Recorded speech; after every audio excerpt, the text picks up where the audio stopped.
මේ තියෙන්නේ Hyundai සමාගමේ අලුත්ම ටෙක්නොලොජි එකක් වන Hyundai E Corner සිස්ටම් එක භාවිත කරලා නිපදවපු කාර් එකක ප්‍රොටෝටයිප් එකක්. මේ E Corner සිස්ටම් එක යොදාගෙන අපිට කාර් එකක රෝද 4ම අංශක 90ක් දක්වා හැරවීමේ හැකියාව තිබෙනවා. මේ සඳහා රෝද 4ටම වෙන වෙනම ඉන්වීල් මෝටර්ස් සවි කර ඇති අතර මේ E Corner සිස්ටම් එක ප්‍රධාන ඩ්‍රයිවිං මෝඩ්ස් 4කින් බලා ගන්න පුළුවන්. පළවෙනි මෝඩ් එක තමයි ක්‍රැබ් ඩ්‍රයිවිං මෝඩ් එක.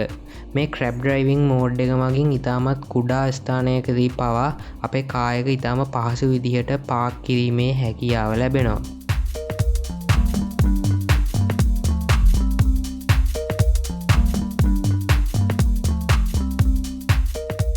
දෙවැනි මෝඩ් එක තමයි zero turn කියන මෝඩ් එක. මේ zero turn කියන මෝඩ් එක මගින් කාර් එකේ ෆ්‍රන්ට් වීල්ස් ඇතුල් පැත්තටත් බැක් වීල්ස් පිටතටත් ටර්න් වෙලා අපේ කාර් එක අංශක 360ක් කැරකැවීමේ හැකියාව තිබෙනවා.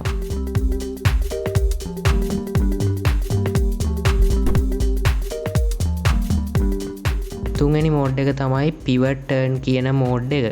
මේකෙදී අපිට යම්කිසි අක්ෂයක් වටා කාර් එක රොටේට් කිරීමේ හැකියාව තිබෙනවා.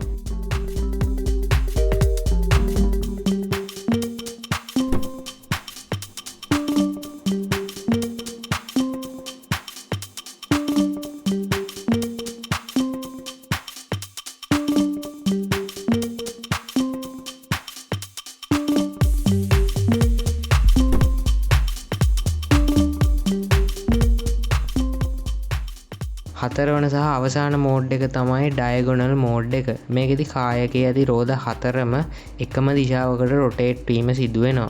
මේ ඩයගොනල් මෝඩ් එක අපිට තවත් වාහනයකට ඕවර්ටේක් කිරීමකදී භාවිත කරන්න පුළුවන්.